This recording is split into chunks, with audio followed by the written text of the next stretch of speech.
What's up, everybody? It's that time. It's Friday night. How's everybody tonight? Hope everybody is well.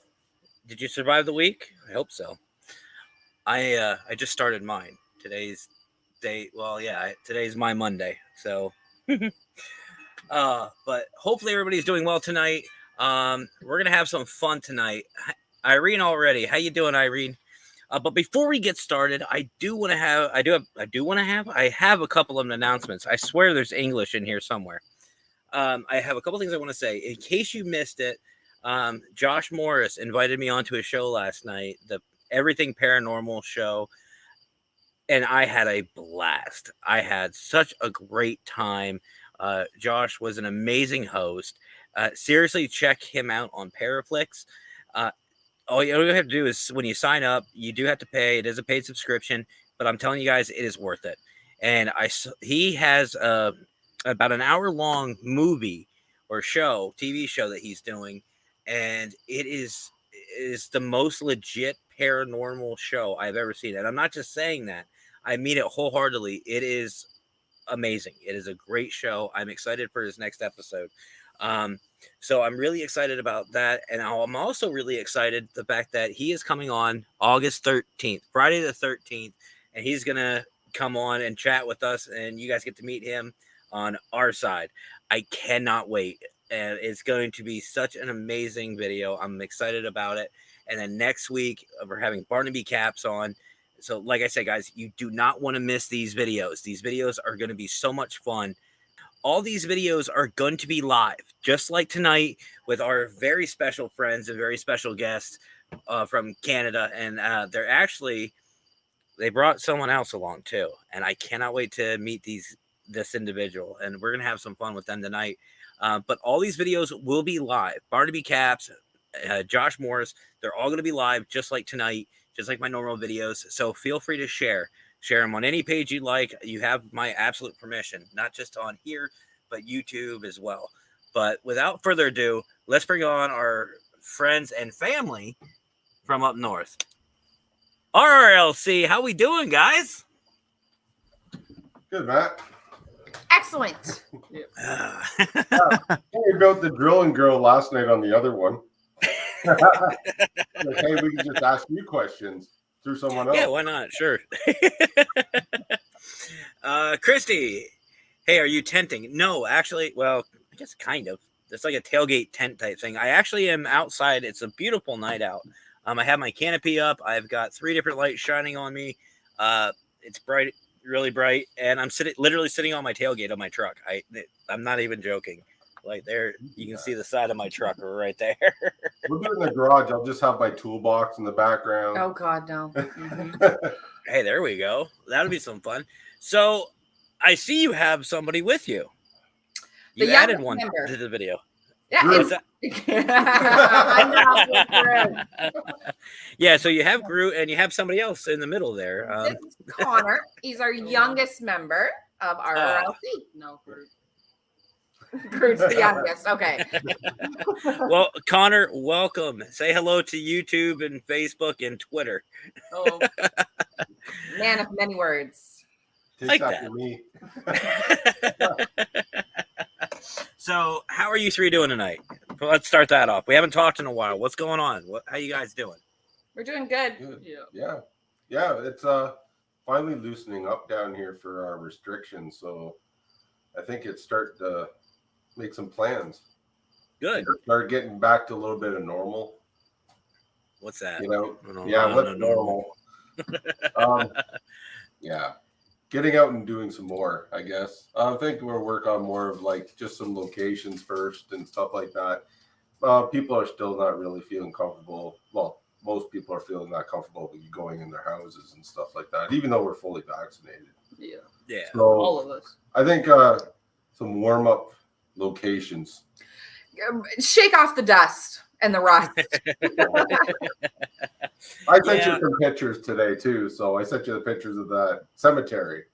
I did get those, and if you want, we can show them later. I can Should to I figure be this. scared? No, it's the ones of the sunken gardening stuff. Oh, the place we were talking Yeah. about. That totally was, yeah. I took a picture of that one with it's the 2-story one, Okay, yeah. and I had Oh. one at the top and one at the But bottom. but you don't have the sunken garden. Yes, I do. Oh, did you send him that Yeah, too? because Okay. I also took a picture of the stone that Connor got EMF spikes Okay. off on the mill.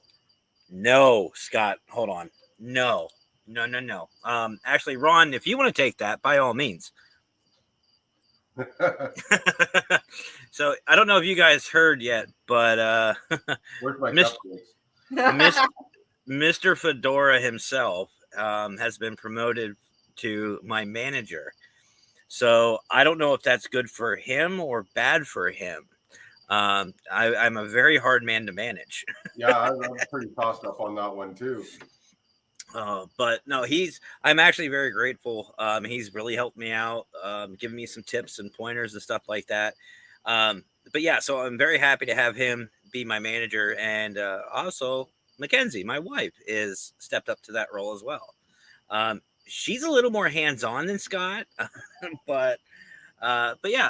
So anyway, so what's plans? What plans do you guys have?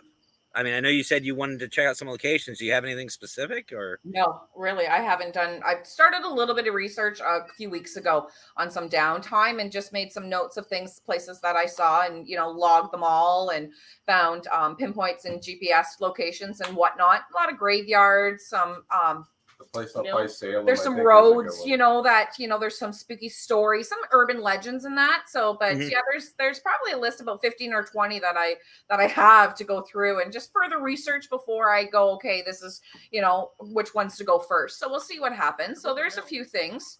So Nice. no specific yet. Yeah, Now, some let of me- it's in the middle of nowhere, so it's kind of great because there is nobody. So it's a Yeah, I perfect see. place. I love those. I love those where you're literally out in nowhere. Like there's no any type of I don't want to say Interference. influence, but interference or any type of garbage that you have to listen to, Yeah. like traffic, bus, stuff like that. It's really nice. Now I have to ask, Gettysburg, is it on that list? Yeah. Well, no, not for Well- this list. On our list to go, absolutely. Yeah. This year, not in the books. Like it's just not going to happen this year with everything and trying to get time off work, and it's not in the books. Around on the way back. Yeah. Well, I do know this. If you guys do head down on this way, I have a couple of locations. I know we were talking a little bit about it last night, but I have a couple that you guys are absolutely going to love and we have to hit. It is in the books, definitely. Like to Yeah. come down.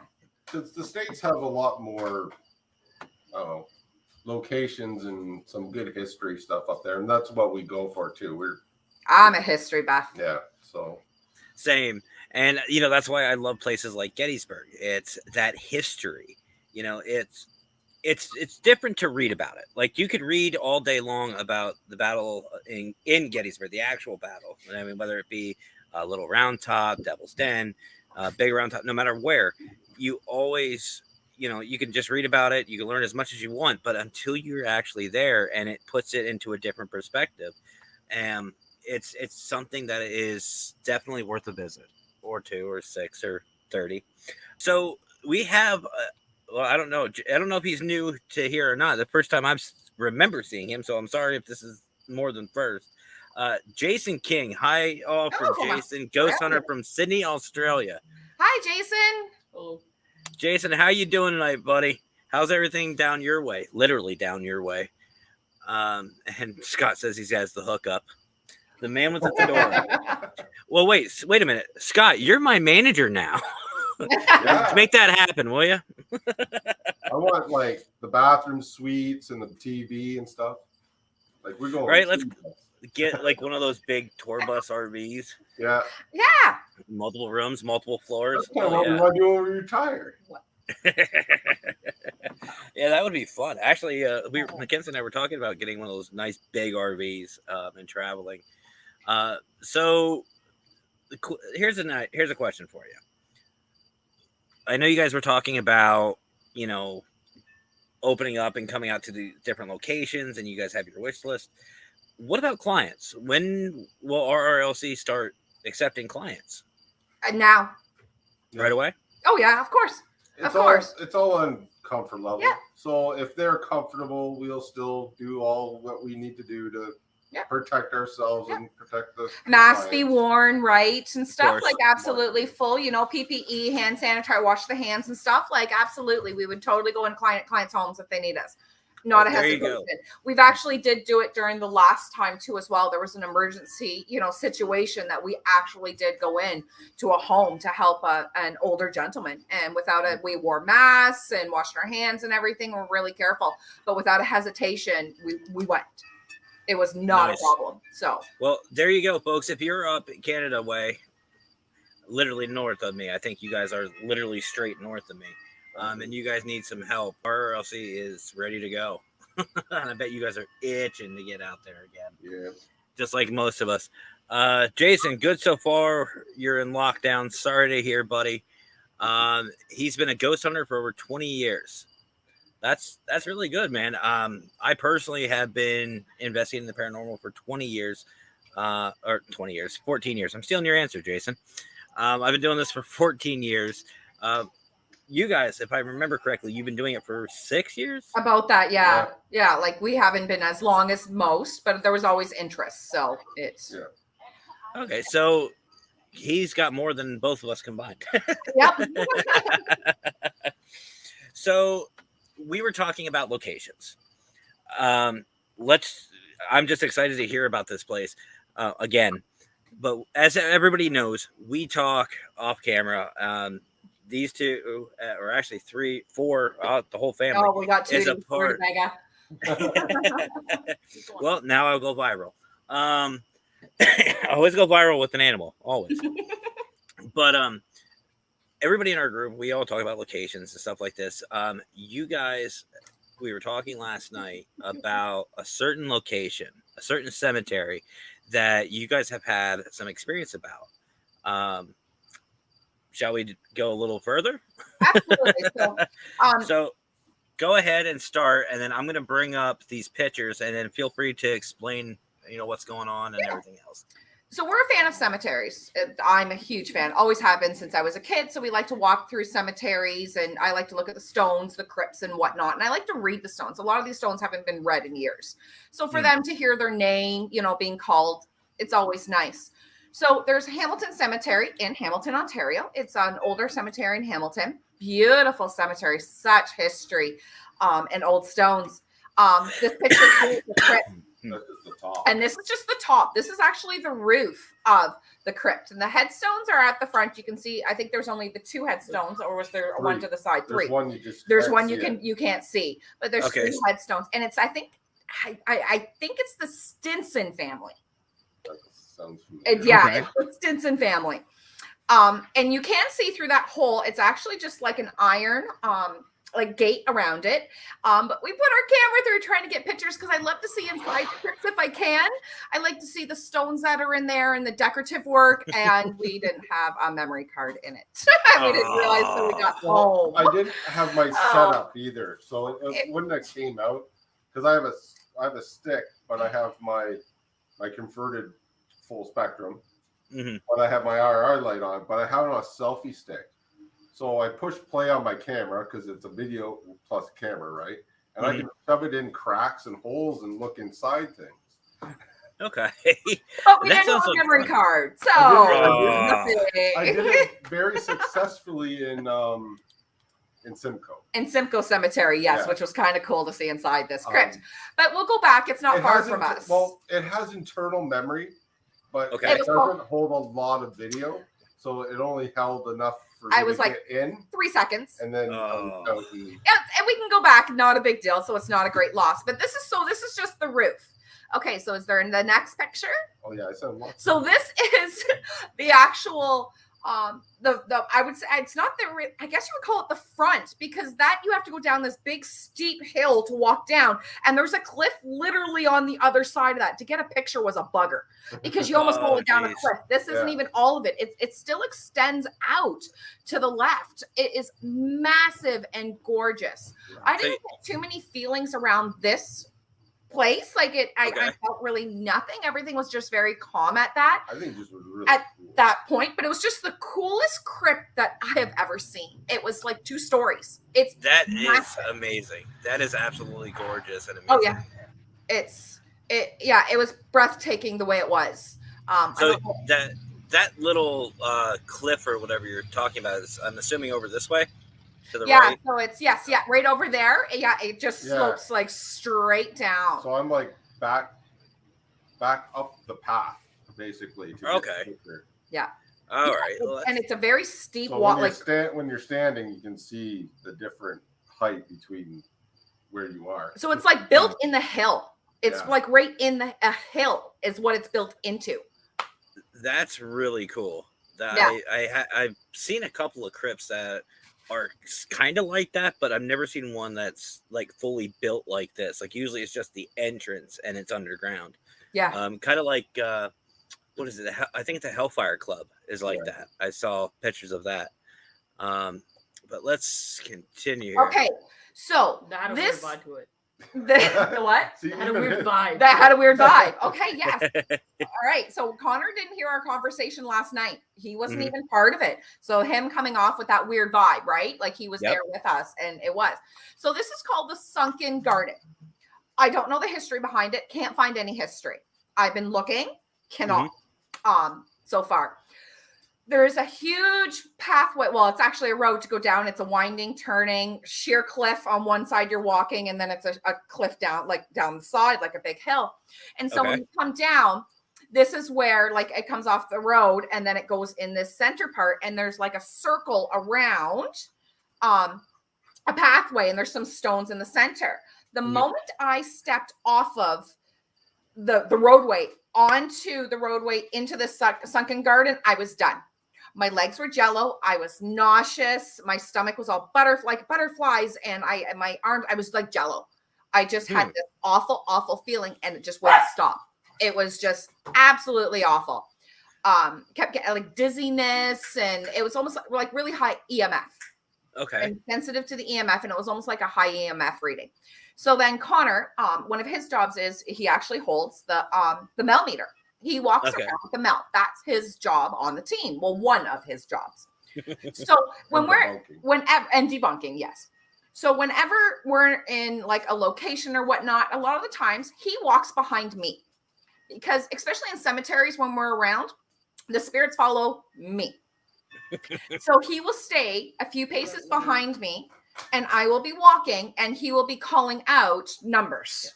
So what happens is I got a 12.06 walking behind her like 3 feet away, and then I stopped because I spiked, and then I stopped, and she kept walking, and then it went away, and then when I started catching up to her, it started building back up when I went to her. But I had her phone, so Yeah, so I didn't have my cell phone, because I did have my cell phone on like at times, like because we're not really investigating. We just kind of carry some equipment just to see if we get any reads, just shits and giggles kind of thing. Yeah. We're not truly investigating.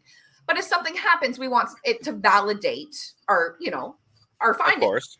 course. So I thought, okay, well, maybe it's my phone. It's not ringing. It's not doing anything. It's just sitting there, right? So I thought, no, Mhm. Ron, take my phone, run away. We just go. basically that's what happens. I end up just disappearing. And it kept going off. It just kept going off the Mel meter. He kept getting huge reads. So then we thought, okay, maybe it's wires on the ground. I walked away. He put the Mel on the ground. Nothing. Flatlined. So then we walked up those stairs, still kind of, fairly good reads. Yeah. Went to the left, and that's when it started to feel better. I started to feel calmer. Yeah. My legs weren't as jello-y. Everything started to come down. And I was like, okay, I feel better now. I still felt a little woozy, but not as bad. And then the closer I started to walk, it started to get worse and worse when we then walked completely the other way Actually, and back onto the I road. actually have a picture of the stone that we got the read off of when you passed it, and it stayed. And that's where I started feeling Yeah. sick again. So if you want to go to the next picture, I don't know if it's the next picture. No. Oh, no, that's that's actually on the way oh. down. that's on the way down the hill. Old firefighter, I believe. Is that the one? Yeah, I don't know. Oh. It was Watts, but it's been bricked up. It's just another tomb in the middle of this like roadway to go down Yeah, so to the when- sunken yeah, garden. So when you're going down to this sunken garden, like because it's a drive down, it's in the same Yeah. cemetery. This is just into the hill. Huh. It's just there, like I there. just thought it was kind of weird, so threw a picture at it. Random crypt. And Now, now, is there- something on the wall? Someone said something about hiding secrets. Yes. Yeah. Carved in was hiding secrets. Yeah. On the So brick. is there any lore, or have you guys noticed or Nope. found anything about No, I why it's tried to look bricked stuff up? up, and I've never heard anything on Nope. it yet. No. All right. Oh, let's see here. Oh, that's just another crypt. Well, didn't you take one of the stone? That's Oh, it's the front last door. one. And this one's just the front door of another one that was absolutely massive. These crypts are just phenomenal. It looks really big. Yeah, you didn't get a Really very does. good picture. No, I can I do fall that. down the cliff. Oh, That's was that one of the ones by the cliff Yeah. too as well? Okay. And the next one looks like it could be. Yeah. This is the stone. This Okay. is the stone that, like, Connor, I walked away. So if you know when you follow your gut, Yeah. you get this feeling and you just kind of walk off and you don't know where you're going. That's me. Mhm. In a graveyard, I'm told where to go and that's what I do. And so I randomed off completely. Mhm. They stopped here and they were like fiddle farting around. I'm like, hey, so I do my thing and come back and they're like, we're getting reeds and stuff off of this stone. And there's no hydro again or anything around there. There's no poles, no lights, no nothing. Huh. So yeah. Well, one thing I did notice, I don't know if you caught it. Let's try to zoom Yeah, in look at here. the Yeah. top. Yes. Yeah. Right here. Do you guys know what symbol that is by Yeah. chance? Oh, Yeah, they would, I because will. that's the exact same person or the exact type of stone that I showed you before that I caught that light anomaly. So, just out of curiosity, we'll get back to it. But for those of you who are still watching, first of all, don't forget to like, subscribe, share, all that good stuff, because there's going to be more videos. It's not just the next couple weeks. I'm going to continue this as far and long as I can. So, and trust Give me, some love to Rudy. yeah. Rutabaga. Yeah. and you do it for Rudy, and find His these mom's guys from on. the States, and his dad's from the States, but he was born in Canada. Aw. And don't forget to. He is dual. And don't forget, guys, to also find me on Instagram, where you'll also find RRLC, and find them on Facebook as well.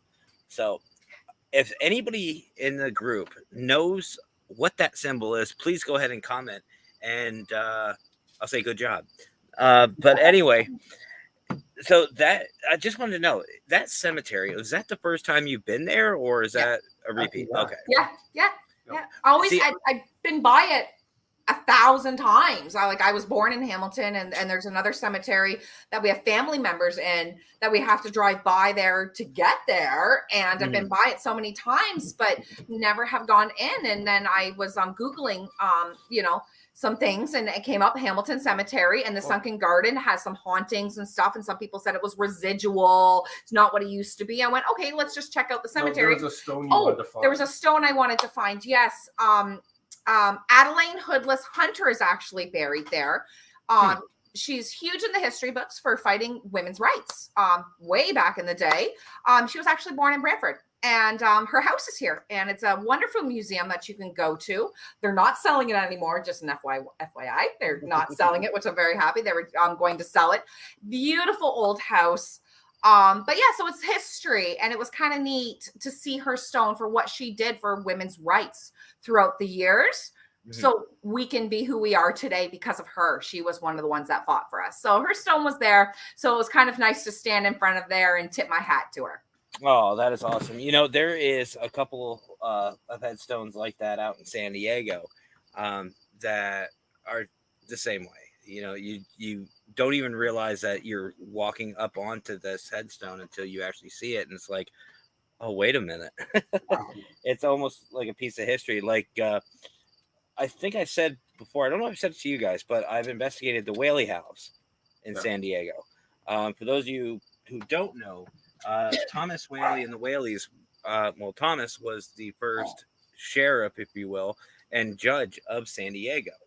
A lot of history, seriously look it up. I'm not going to spoil everything, but seriously look that up if you like history, especially American history, because it was kind of a catalyst to a couple of certain events that led to.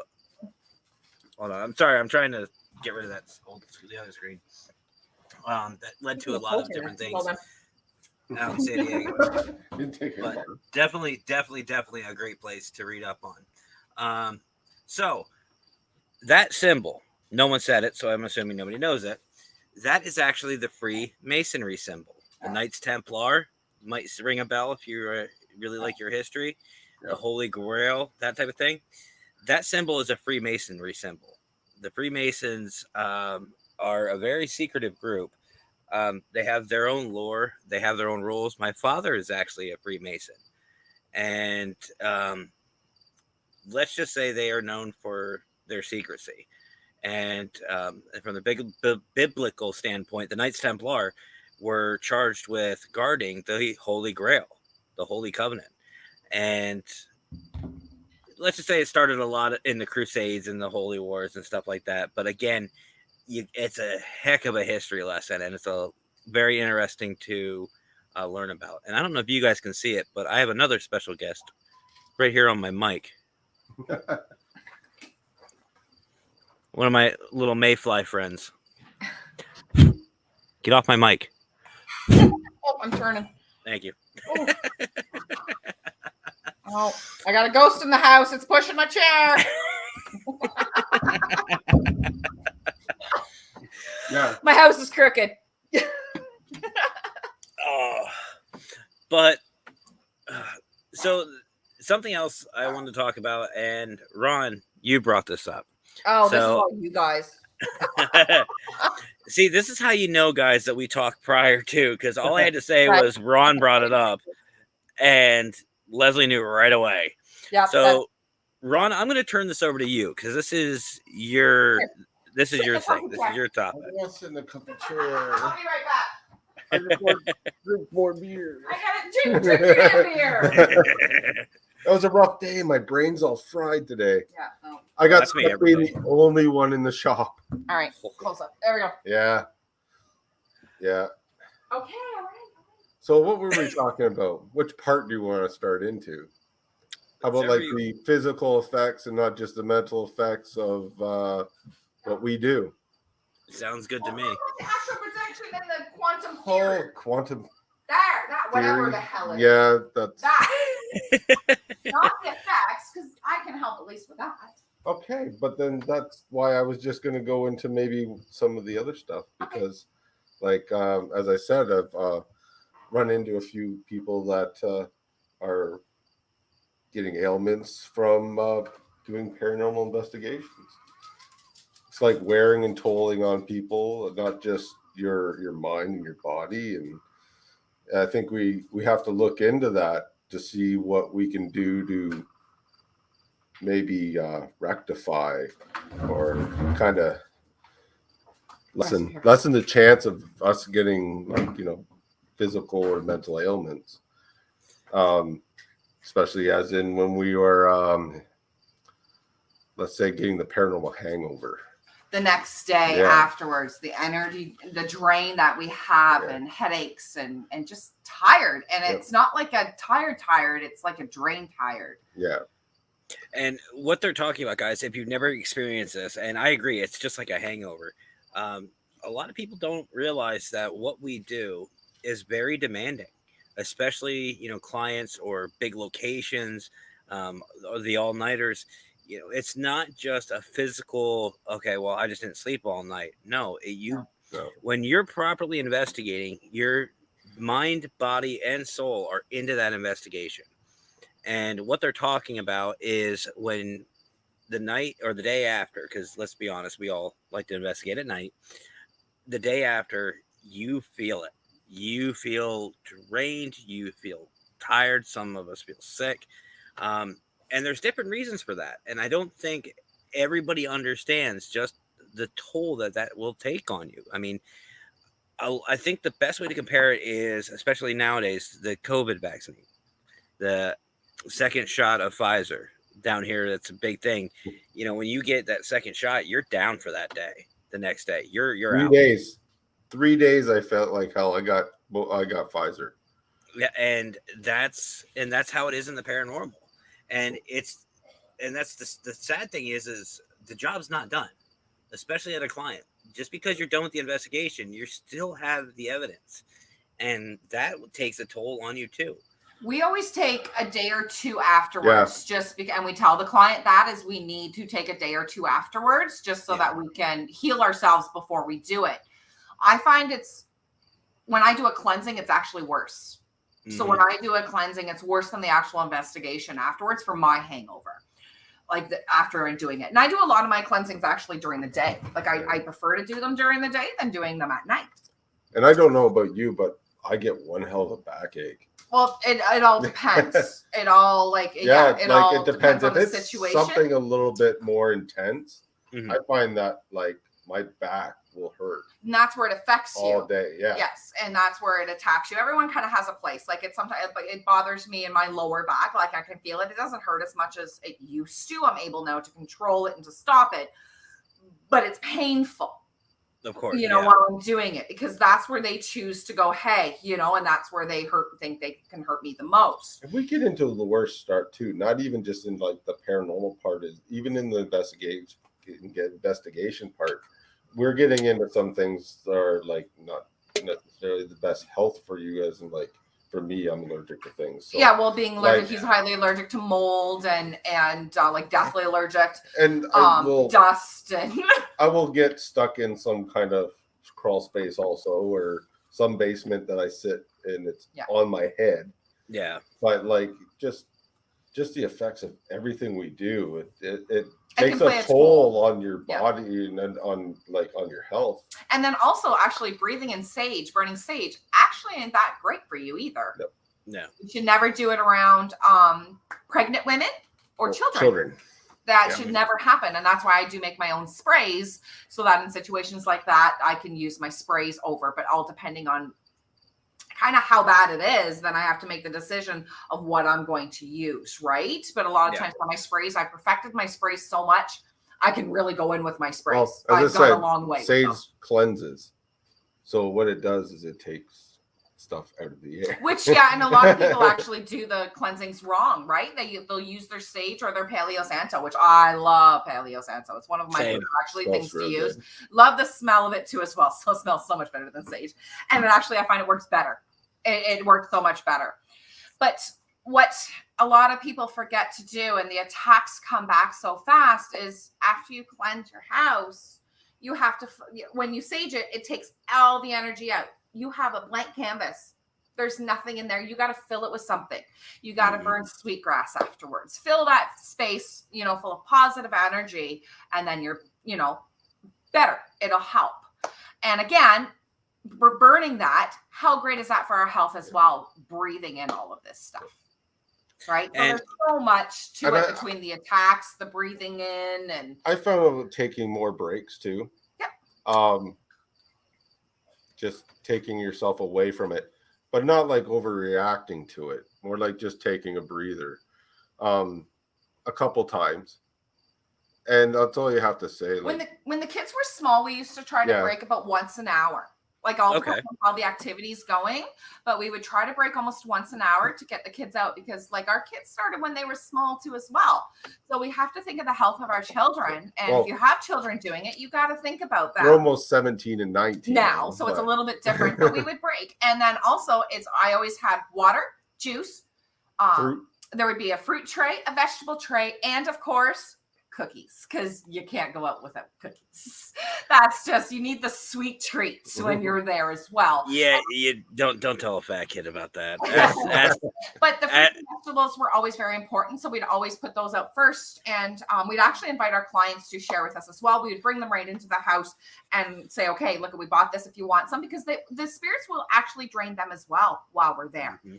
They will go after them and drain them. So with them, we do keep our clients there. If they want to be there, they stay there, because that's what the house is used to.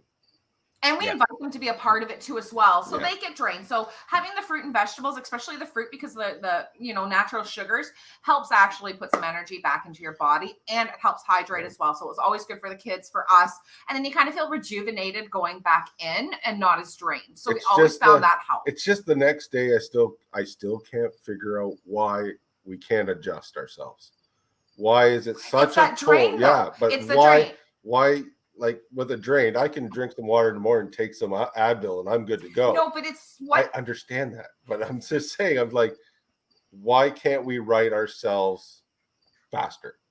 Like, why do we have to sit there and list this drain where we can't correct it? we can't though, because the spirits are draining our energy. You think when we had our hell breaking loose in here, we were always tired because they would suck our energy, right? And they would feed off of our energy to build up theirs. So it's basically a psychic attack. So they're taking so much from us and we can't replace it. Right? See, yeah, absolutely. And you know, no matter, I don't care what anybody says. I mean, I don't mean it like that, but you know, you can sit there and protect yourself all you want, but you're absolutely right. Those spirits, whether you want them to or not, will take some kind of toll on you. Yeah, because even protecting yourself takes a toll on you.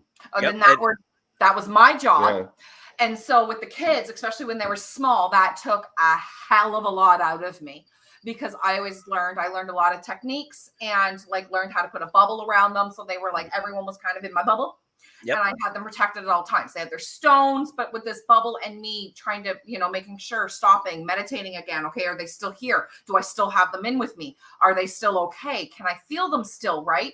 And it was me doing that consistently when they were small, because I wanted to make sure that they were safe and that they were kids, although they were old enough to do it, but they were still kids and they're my kids. And then also if there's small children that would be in the home too as well, and for the clients, I actually pull them into my bubble while we're there. So actually I do pull them into as well, because I don't need to know you to pull you into my bubble. I could pull you into my bubble if I want to, Matt. Don't do it. It's a trap. That's a big bubble. I could pull you into my bubble and I could help protect you as well. So I will pull actually the client's children into my bubble so that I'm able to protect them from any of the psychic attacks that are happening if they happen that night. Because let's face it, like children, they've already been through enough with living through this. So if I can help them on that night just a little bit, I will do that, you know? So. And it's funny you guys say about taking breaks, because when I was running my teams, I always had no less than 9 investigators. I had 3 teams of 3. And I would actually rotate shifts. I'd have different shifts for them. Like team 1, they would go in and investigate. Team 2 would be at base, watching monitors, listening to the baby monitors for the audio side of it, listening to the radios, stuff like that. And then the 3rd team would be on a break, and we would rotate every hour. And that's the cycle. Team 1 would go to base. Team 2 would go to a break, and we would just rotate. We have 4 people. Yeah, that'd be a little difficult for you guys, but yeah, but No. you know, a lot of people ask me, you know, why would you have, you know, so many investigators? That's why. Yeah. And you know, we'd always have backups too. Like I think at one point I had 16 investigators on my San Diego team, and that was the reason. Yeah. And I would figure out who would be, I don't want to say the best, but who would fit the best for the case. And then we would all go out and investigate together, or if the rest of the team wanted to come along, they would come for support reasons, you know. And you know, it's, to me, it was a benefit, you know, to have so many people there. And you're right, taking a break is very important. And I know there's a lot of teams out there who just, you know, go to an 8-hour investigation and will investigate for the entire 8 hours. Yeah, I can't do that. I'd fall apart. I would honestly fall apart. I know Ron would, and the kids too as well. Like Connor, he's good, but I mean, they're still kids, right? And you need to. And 2, it's actually good while you're there to step away from that location. Let it settle. Let it relax a little bit. Like, because we'll go in. I'll go in. I'll set up all my equipment. I'll go sit out there for 20 minutes before we even go in the house. I'll just let everything soak. Let it soak. Let it sit. Let them kind of look at the equipment, kind of figure it out, get it like it's there, and let them relax with the equipment just a little bit. A lot of stuff happens when we're not in the area right away. We go in, we set up, we leave. Yeah. And then we just let it soak. We had we called it halftime. And what I would do at that halftime, basically after everybody had 2 chances to investigate, is I'd pull the investigators out. I'd pull everybody out, have everybody away from base. Because even base had audio, like it would it would always have a live listen, and we would go off property, and we would just relax, you know, go down to a gas station to get something to drink or eat or something like that. But we would be off the property for just that little bit amount of time, just to kind of recoup. and take notes with each other, be like, okay, well, where's this, happening? Where's that happening? And then we'd come back and focus on those areas. And then, of course, if you are doing a proper investigation, you have audio throughout the entire house and video as much as you can. And that area was still being covered, but it would be a dead space, so to speak. So, I mean, it's everybody, I find, thinks that when you go to a location, hit everywhere every time, go through everything. You don't have to if you do it properly. You don't need to overdo it and overstress yourself, because here's the thing. If you're in a location and you can't hear these spirits, say you're in this one bedroom, the spirits in there are talking to you, everything like that. If you feel like you're not getting anything, obviously, if you're not listening to the audio live, you're not hearing anything, and you walk out, that spirit might just stay there. You know what I mean? And they might have made a connection with you. And if you don't go back, you just lost out on some good evidence, and if even helping the spirit out. So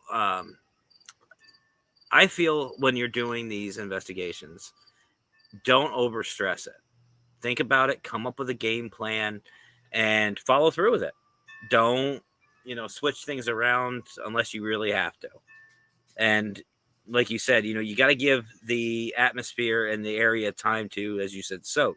Yeah. Sometimes that's what the spirits want. Or even, I've even had it to where the clients themselves just go in by themselves if they're up for it and they're comfortable with it, and just let them sit. Let them just sit in there and do their usual and record it. See what happens. Because who knows? Maybe the spirits just don't like you or your team. And that happens. And that's why Yeah. we do involve the clients whenever they want to, because they're comfortable with them. So I want to dig in a little bit to Ron, our topic. Okay, I'm gonna have to bark up for a pee. I've been barking to go outside for a pee, so come on. Well, Was I talking about? Oh, yes. Just a Let's go second. pee. Yeah. I wonder. Oh, you guys he's don't notes. wanna He's miss made this. some notes. I didn't make notes. Uh-oh. I didn't make notes. There's none of that on my show. No. I've been really scatterbrained lately. Oh, same. And we're talking about the quantum and immortality theorem. Yeah, if you guys have never heard about this, you're in for a treat. Not really. I'm not professional. I just started really reading into it. Actually, my son got it and it got me into it. He did a lot of the research for it. Mhm. And then I got reading on because I was kind of interested into the multiverse and the interdimensional and how we can go into a meditative state and go to different places and maybe different multiverses and stuff like that, and maybe of the way of thinking of maybe people are actually coming into it from their dream state or meditative states. Maybe we are actually seeing some of these people while we're thinking they're spirits, but they're actually doing this and coming out, or you're doing it and going somewhere else. It was just a very interesting topic. And It is. It's just the way it is. I was getting deeper and deeper and deeper, and they've done some research, and someone died. But as in the quantum thing, it was about how many suicide and stuff like that, just to put yourself there. Yeah. But going into that meditative state constantly, he would do it all day, and then all of a sudden it's his mind was not with his body anymore. It was somewhere else, and he kind of didn't get back to where he was, and basically starved to death. Now, what he's talking about, guys, is, to put it in a little bit of layman's terms, if you don't know about this theory, the layman's version is the multiverse theory. There is several, I don't want to say chapters and segments of this multiverse theory, but what he's talking about is spirits, living in a separate realm. We are in a separate realm, reality, universe, whatever you want to call it. And what we're experiencing out in the field is actually bleed over from another multiverse, from another universe. And as far as, you know, you or that person leaving their body and going to visit, he's talking about astral projection. Basically an out-of-body experience, only controlled. An out-of-body experience is something that you cannot control. It's like a near-death experience where there's been reports of people being like floating over their bodies, stuff like that. What he's talking about, though, with an astral projection is a more controlled version of an out-of-body experience. It's getting yourself into a meditative state to where you are basically pulling your soul, your being, out of your body, out of your physical, and going to this other verse. Now, I myself have practiced a little bit of this. It takes a lot of energy, a lot of practice. I do not suggest it. It is, like he said, very dangerous. I want to be very clear with that, folks. Unless you have really practiced it and had somebody mentor you and you've done your research, do not attempt this. The reason why is because when I do mine, I create a tether, if you will, back to my body. My spirit leaves, I create a tether, and I can go to places. I can do things. I've done it. Some of my friends have actually proven it and that hated me for it. But it is, I'm not going to sugarcoat it. It is dangerous. You can cause a lot of harm to yourself, and it is very taxing. And what I mean is, it almost sent me to the hospital the one time because I almost set myself up into a coma. And into the astral projection, it's a very interesting topic to get into, and it can go forever. Like there's a lot of different techniques and stuff like that, and you know, it just could get a little worrisome if you don't find your way. That's what it comes to. It's you get stuck, your mind gets stuck somewhere else, and your body just sits. So basically, you don't realize that you're not in your own reality anymore. You're either in some other reality or you're in someone's reality, which is their time and space. Yeah. So it's all like really thrown at the wall type stuff, but I find it very interesting because it does tie into what we do, and it is part of the paranormal. So once we get in some rabbit holes here and there, and I catch on to something, then I start really digging into it, and I find stuff very interesting sometimes when I don't fully understand it myself, because as you know, Les is more the spiritual. I am more on the technical side and the hard evidence, and it's weird because we work very well together, but we do have that difference. Like I do have a little bit of a spiritual side of me, but not as much as her. Riley the same, and then Connor's like me. So it makes a really well team if we have two separate sides and we have a discussion and we meet in the middle. You know what I mean? Yeah. And it is good to have that balance, especially in a team, because you guys are basically grounding them out. You know, you're kind of keeping them in check, which is good. One way that I tell people about like the dangers of doing stuff like that is if you've ever seen the movie Click.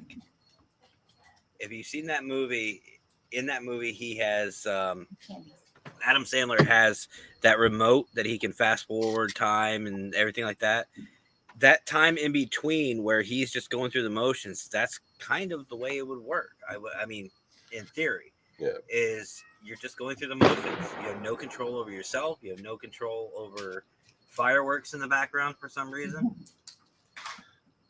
And that's what I was getting at. Like maybe, you know, as investigators, I wonder how much stuff do you need?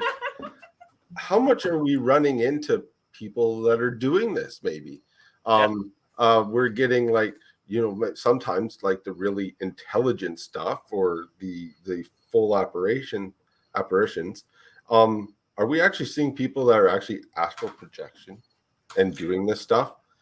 Or you know, is it someone from another side doing it to our side? And how much is spirit and how much is spirit of the dead and spirit of the living? Okay, I have something. I think that's where we got to last night before we stopped and said we got to start going somewhere else for tomorrow. Okay, so what about the whole deja vu thing?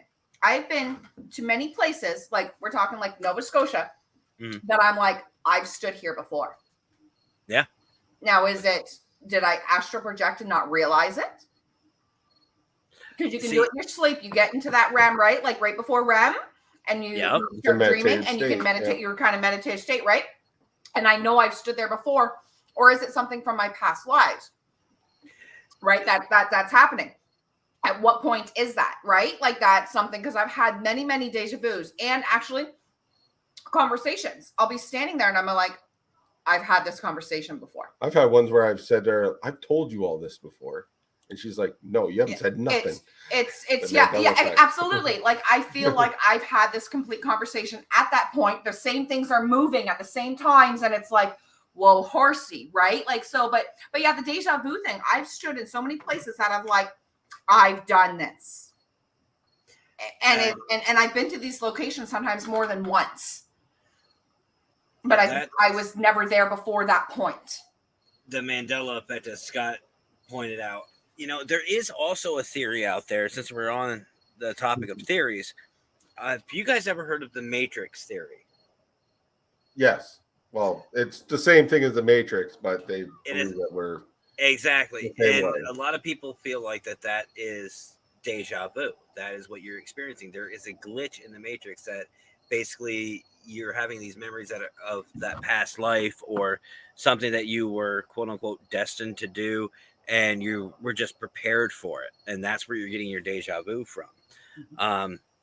Now, me personally, I'm open-minded. Like the multiverse theory, it's very possible. I mean, that's why we investigate anything. I always teach new investigators and all my teams, when you're investigating the paranormal, anything is possible. Anything is possible. And once you understand that, it'll open you up to a bunch of different things. And including, like, if, say we're outside, like I'm outside right now, I'm actually sweating. I don't know if you guys can see it. I think it's the 4 lights on your head. As I'm putting a sweater on. That could be too. But if I just get ice cold, you know, I could do one or two things. Logical, you know, normal person would be like, oh, okay, well, it's getting cold out. I'm just cold. Or is it something paranormal? Am I in a cold location? Like if I'm investigating somewhere and all of a sudden I start sweating, is that normal? You know, you can't push off these events. You know, anything can happen. But those cold spots are a different type of colds.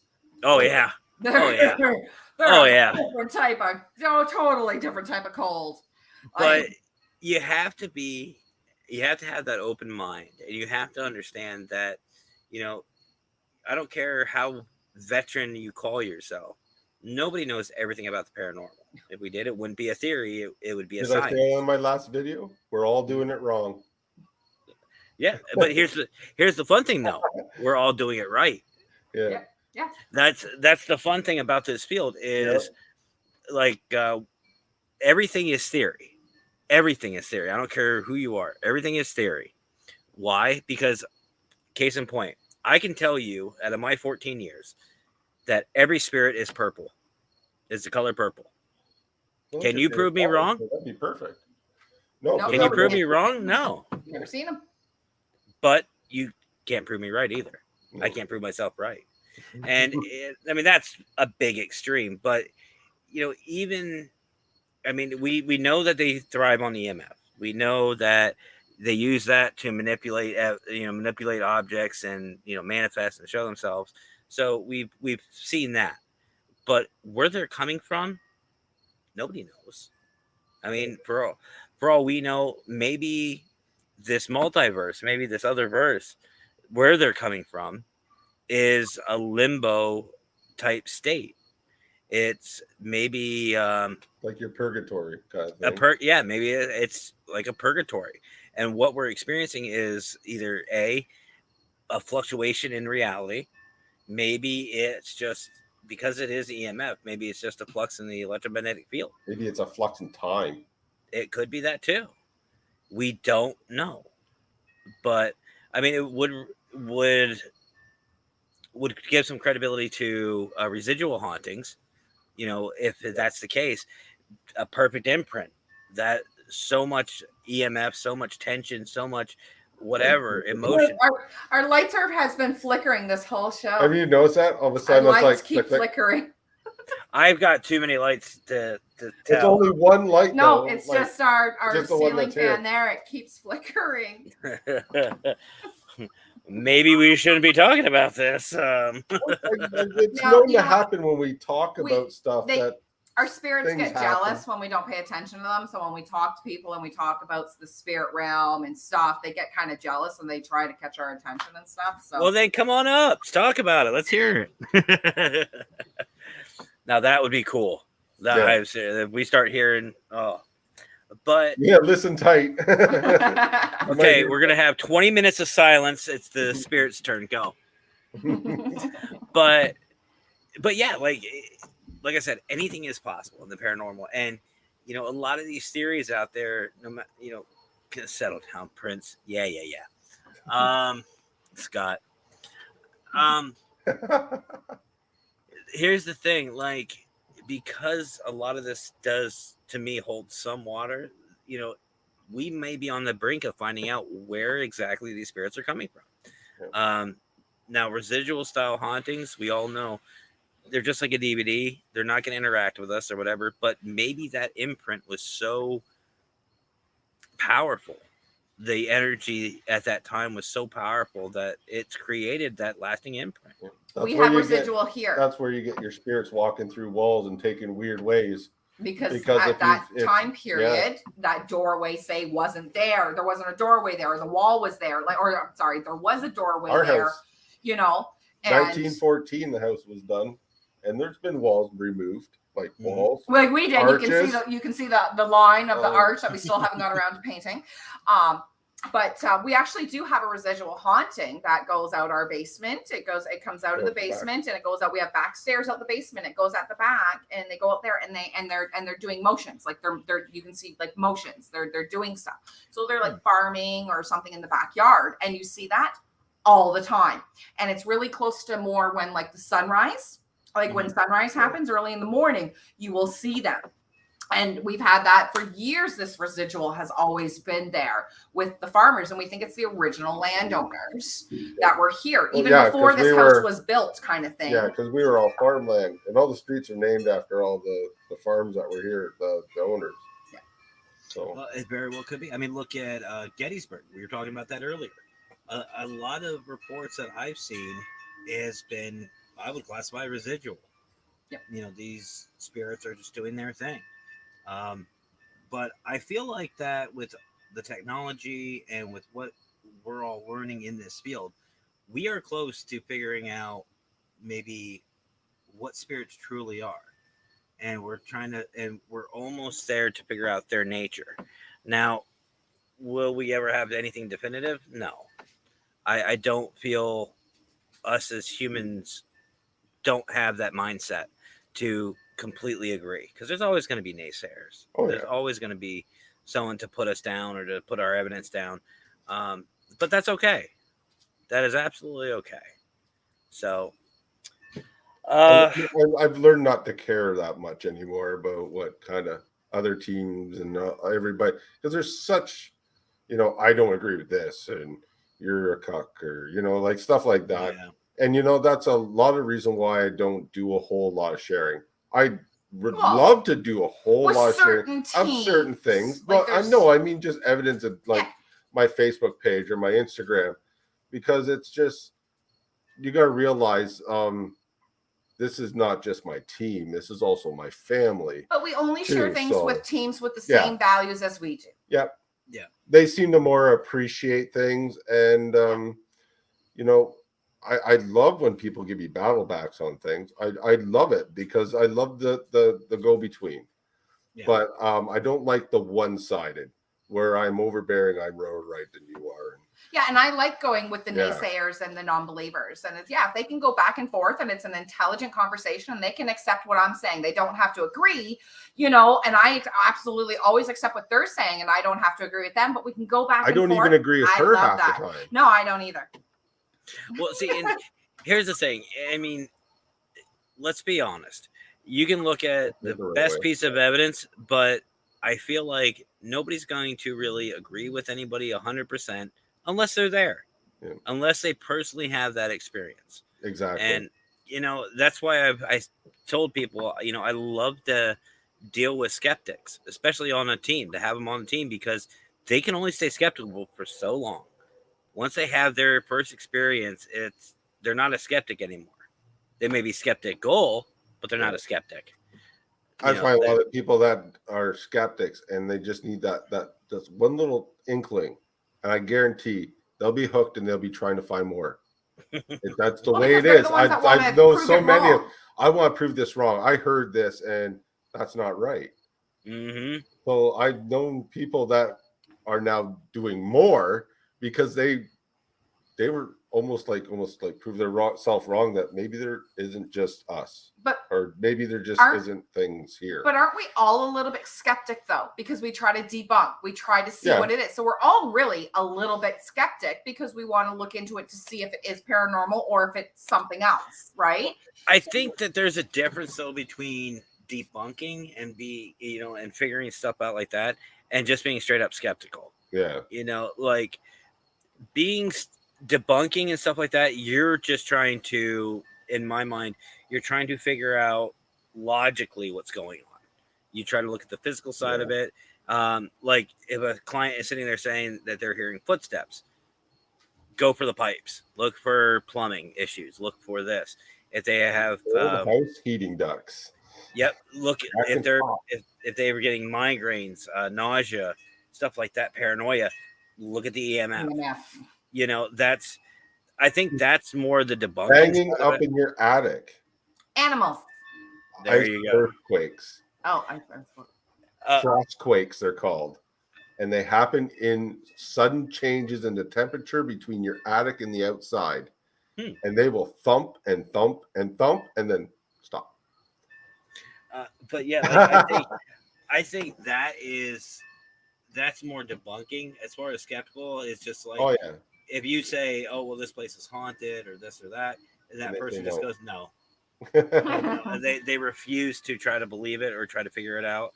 That's just being a skeptic. You know what I mean? I don't know. It's a fine line. And then there's like people like they're paranormal investigators, but they're like totally I'm skeptic. It's this way, but they're so passionate about the spiritual side of it, but they hide it. I've seen that many times before too. I just gotta throw this up because I'm being yelled at. Okay. So, yes, he's right. If you guys are enjoying this and you are learning stuff and you're having fun with us, I'm not going to read verbatim, Scott. Sorry. But if you're finding value, then you're on the wrong stream of But yes, seriously though, guys, like it says below, click subscribe, give me a follow, do it for Groot. I'm going to get a fedora for Groot. There you go. There you go. He followed up with this. But anyway, guys, I think we're gonna. He's his manager.